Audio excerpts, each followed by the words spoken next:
my Oliver talk is on PPC made simple and zero. Zero paid media is the new marketing model.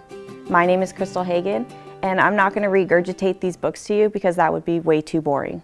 Instead, I'm going to share my paid media secrets with you and make you guys better business professionals. So first of all, has anybody here ever golfed? Do you remember your first time golfing? Do you remember how frustrating it was? Well, my first time golfing was in a tournament that our company AppointmentPlus had. And all I did all day was just hit dirt over and over and over. And when I did hit the ball, I'd get super excited and do a happy dance. And it was just the best thing. Even if the ball only went 5 feet, I'd be extremely stoked and excited. That's kind of how paid media is for marketing professionals today. They don't exactly know what they're doing, and they're just hitting dirt over and over and over again until they hit that ball and get some conversions. So today I'm going to go over the 3 major top secret paid media things that you need to know. So first off is keywords. As you can see, I use the example of baby monitor. That's just a keyword phrase. A good example of using a keyword phrase in your copy would be baby monitors are monitors that allow you to watch over your child while they're asleep in their room. A bad example would be baby monitors are the best because baby monitors allow you to monitor your babies without being in the room. Baby monitors rule. And that kind of just sounds like they're overdoing it. They're doing way too much. They're saying baby monitors over and over. With paid media, you don't need to repeatedly say things. You just need to say it once, make it clear, concise, and consistent to your consumer or potential consumer, and instead of just jumbling words together and not making sense. My favorite thing about keywords, though, is this example. So negative keywords. Negative keywords are keywords that you put in place that avoid this from happening. So this person went and searched baby monitors. But if you see the ad on the right side of the screen, it pulled up flat screen monitors. They're definitely not looking for flat screen monitors. So with negative keywords, they could go into their campaign and put flat screen monitors in the negative keyword section, which would avoid this from happening, which would allow them to spend money on a more targeted area and avoid wasting their impressions, wasting clicks by ads popping up in the wrong areas. Ad copy. So has anybody seen this movie?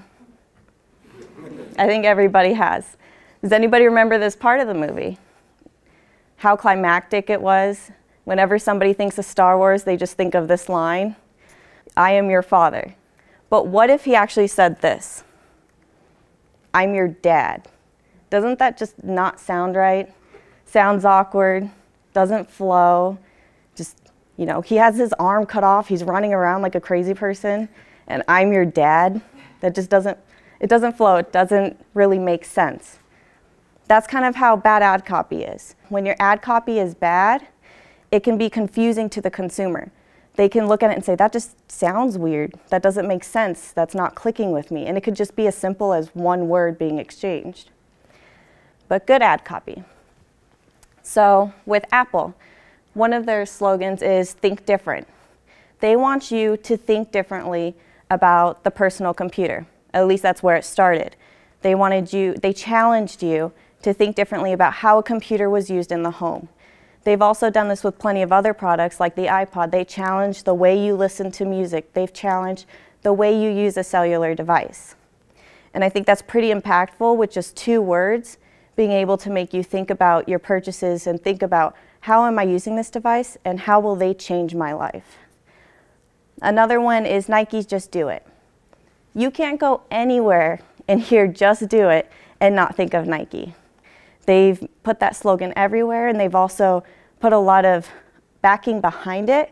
A lot of their advertising is tied around being active. They want you to get up and run. They want you to wear their fuel band and track your progress.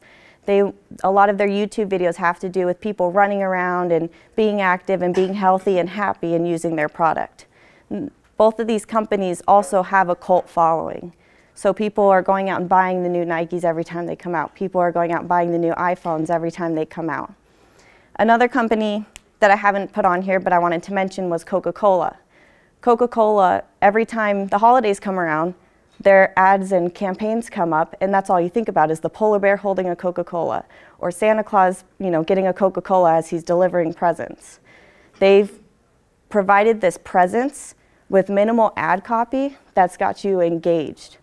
And even further with Coca-Cola, they've started the Share with a Friend campaign, where you have your friends' names on bottles, and it's a share with your friend. Take this bottle, it says Ben, to your friend Ben, and share a Coke with him, talk with him, reconnect with him. So they've taken it beyond the communication with the consumer, and they want the consumers to communicate and bring that word of mouth marketing alive.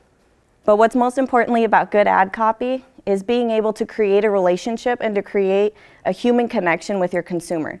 You don't want your consumer to think, oh wow, they're just throwing ad copy at me, oh my God, I don't want to hear this kind of thing. You want your consumer to be engaged and want to know more about your company.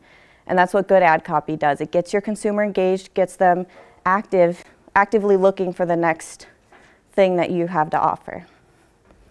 And so my third one is landing page optimization. And I used AppointmentPlus as an example, because we can all relate to this. So the first one is ad copy. So the first thing you see in this ad copy is check out our boatload of features, right? And when they click on the link, it goes to our landing page that says we've got a boatload of features. Sounds redundant, but it helps keep your customer wanting more. It says, I saw check out a boatload of features, and when I clicked on the page, that page confirmed that that's where I'm going, that's what I'm going to learn about, instead of sending them to a page that has nothing to do with what they just read.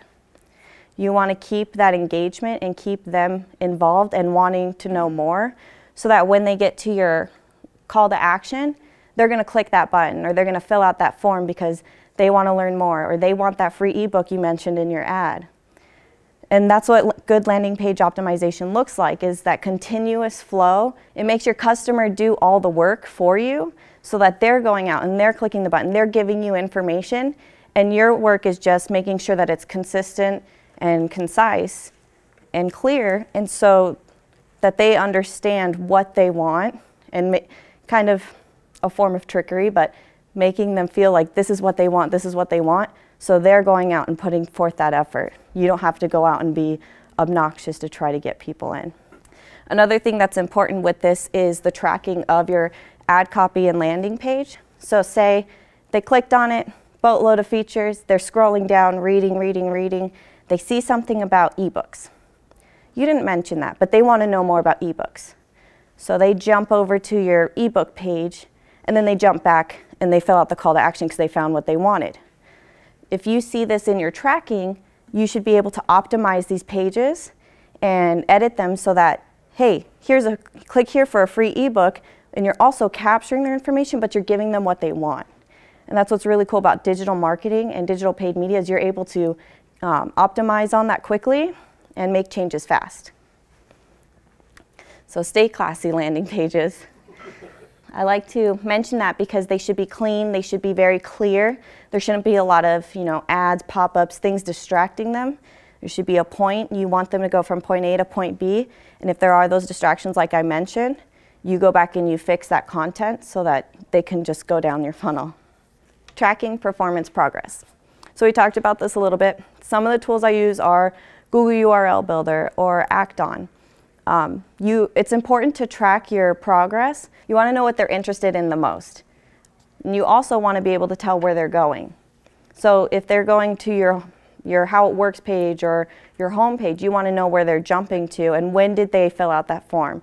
What did it take to get them from the beginning, the starting point, whether it's your home page, your landing page, wherever, all the way to the conversion. So this is super important in paid media, because without tracking your performance progress, you're just throwing money out. You're just throwing money at these different types of platforms and hoping people are signing up.